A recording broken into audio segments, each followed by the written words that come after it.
সুপ্রিয় দর্শক আসসালামু আলাইকুম, welcome back to my channel. আজ শেয়ার করছি কলার থোড় দিয়ে ছোট মাছের চটচটি রেসিপি। তো চলুন মূল রেসিপিটি শুরু করা যাক। কিন্তু তার আগে যারা আমার চ্যানেলটি এখনও সাবস্ক্রাইব করেননি, এরকম আরও নতুন নতুন রেসিপি পেতে প্লিজ আমার চ্যানেলটি সাবস্ক্রাইব করে পাশে থাকার বেল বাটনটি অন করে দিন পরবর্তী ভিডিওর নোটিফিকেশন সবার আগে পাওয়ার জন্য। এখানে আমি নিয়েছি পুকুরে ছোট ছোট পোনা মাছ। এখানে আমি নিয়েছি কলার থোড়। চচ্চড়িটা রান্না করার জন্য আমি এখানে দিচ্ছি পেঁয়াজ কুচি, কাঁচামরিচ কুচি,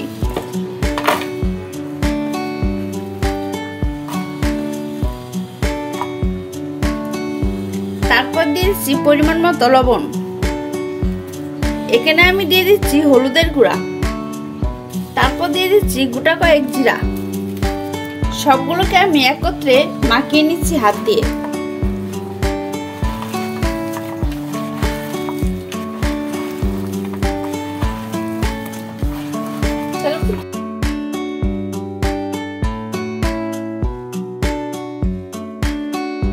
এখানে আমি দিয়ে দিচ্ছি পরিমাণ মতো সয়াবিন তেল।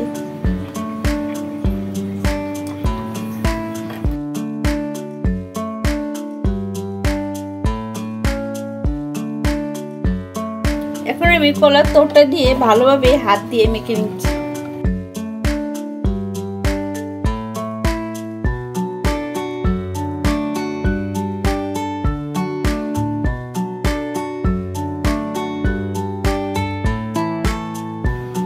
এখানে আমি দিয়ে দিচ্ছি ধনেপাতা,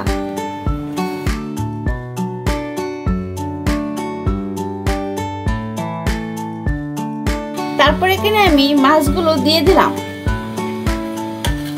দিয়ে আবার তারপর ভালো করে তরকারিটার সাথে মিশিয়ে নিচ্ছি।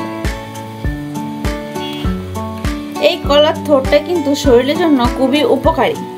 আপনারাও বাসায় এইভাবে ট্রাই করবেন, আশা করি ভালো লাগবে। এখন আমি একটি কড়াইয়ের মধ্যে তরকারিটা সুন্দর করে মাখিয়ে নিয়ে নিচ্ছি। এখন আমি গামলাটা ধুয়ে পানিটা দিয়ে দিচ্ছি। এখন আমি পানি দিয়ে দিলাম।